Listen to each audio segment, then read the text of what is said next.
very much, Colleen, for being here with us today. You're a great pronunciation practitioner who has been teaching pronunciation for years and producing materials as well for the teaching of pronunciation. And you're also a dedicated attendee of PSL Conference. Many of us have been to your research talks or teaching tip sessions. Therefore, on behalf of the PSL community, I would like to ask you a few questions about your experience with PSL so far. That sounds great. It's my pleasure to talk to you about my favorite pronunciation conference. So go ahead. Thank you so much. So the first question is about what PSL means to you. Why is it important to you? Well, for a couple of reasons. First of all, if we look at the acronym, it means pronunciation and second language learning and teaching. So both learning and teaching are important. But not only that, it's a wonderful marriage between research and practice. So that's one of the main things that I really like about the conference. The second thing is the opportunity to network with people whose research and articles I had only read about. So for instance, people like John and Greta Levis, Marie Monroe, Tracy Derwing, Lucy Pickering, O Kim Kong, Beth Zielinski, Marnie Reed, Veronica Sardegna, the list, I could go on and on. But the opportunity to actually talk to those people in person and get to know more about what they're doing. But in addition to that, it's also the opportunity to get to know and hear from up and coming researchers. So this is the next generation of folks that are going to be teaching us about the research that they're doing in pronunciation. So those are the three main reasons.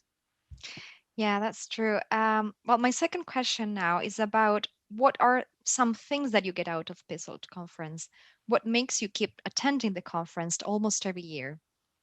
Well, one thing is that it's the most up-to-date research, not only in teaching pronunciation to second language speakers of English, but also there are researchers that talk about research in learning French, German, Spanish, Chinese, Japanese. So it covers a wide variety of languages. The second thing is that there's always something new. I've gone to some conferences where, and especially with so much experience, I walk away saying, this was a waste of time and a waste of money, but I have never felt that way about PSLLT. I come home and I have these notebooks full of notes that I look over during, the month or two after the conference.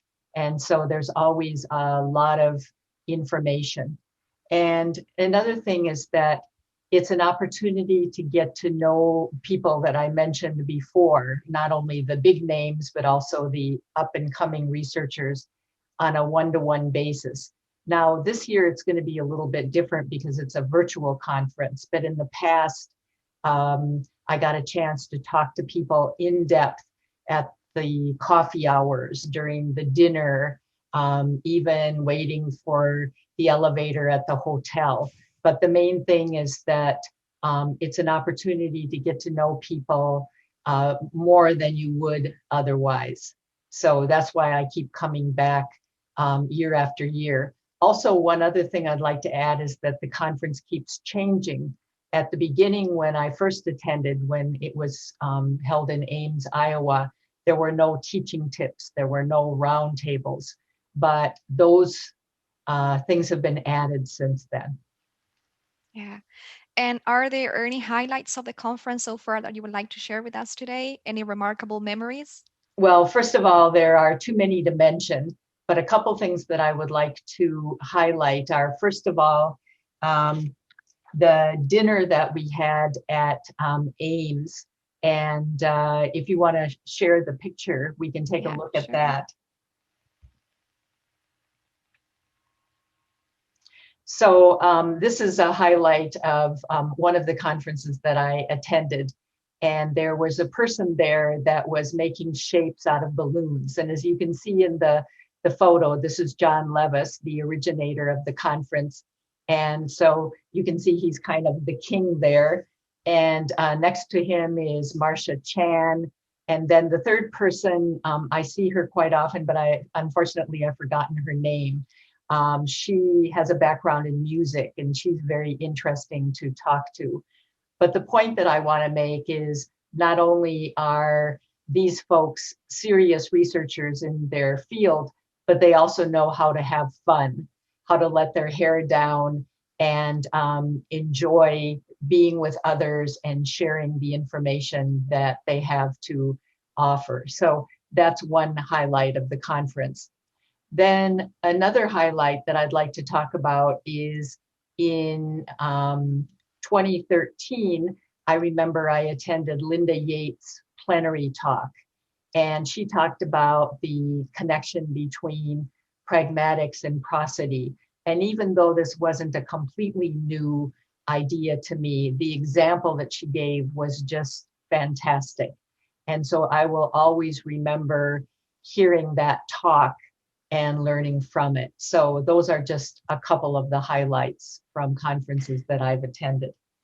That's great. Well, my final question now is about that if you have any suggestion for youngers or novice scholars and practitioners who are attending to PSL for the first time this year, are there any things that they should not miss, for example? Yes, the first thing is the poster sessions. At some other conferences, the poster sessions are kind of an aside. They're downstairs and people go to them when they have nothing better to do. But it's totally different at this conference. The poster sessions are really high quality. And I remember years past engaging with presenters at poster sessions so long that I ran out of time to see all of the posters. So that's one thing that I would suggest not missing. And again, poster sessions might be given by those big names or by somebody who's a graduate student. The second thing is to take advantage of everything that there is to offer, and especially this year with a virtual conference. I would suggest that you try to attend as much as possible because you're not limited to one time period. You can see several presentations, teaching tips. I know that there are 30 this year. I'm giving a teaching tip, but I'm very excited because in the past, I haven't been able to attend that many other teaching tips. And this year, I'll get the opportunity to attend many more. Round tables. So lots and lots of ways that you can participate in the conference. And then finally, I'd like to emphasize again, take advantage of the opportunity to meet as many people as you can. Again, with a virtual conference, I'm not completely sure how that will work, but even if you can't meet somebody during the conference, contact them via email and really take the opportunity to get to talk to them in depth about their research, your research. So that would be the last thing that I would emphasize to those novice attendees and practitioners. Thank you so much, Colleen, for your advice. And we are looking forward to having you in our next conference. Yes, I'm looking forward to being there. So I'll see you in, I guess, another month and a half. Yeah. See you then. Okay, sounds good. Take care. You Bye too. bye. Bye-bye.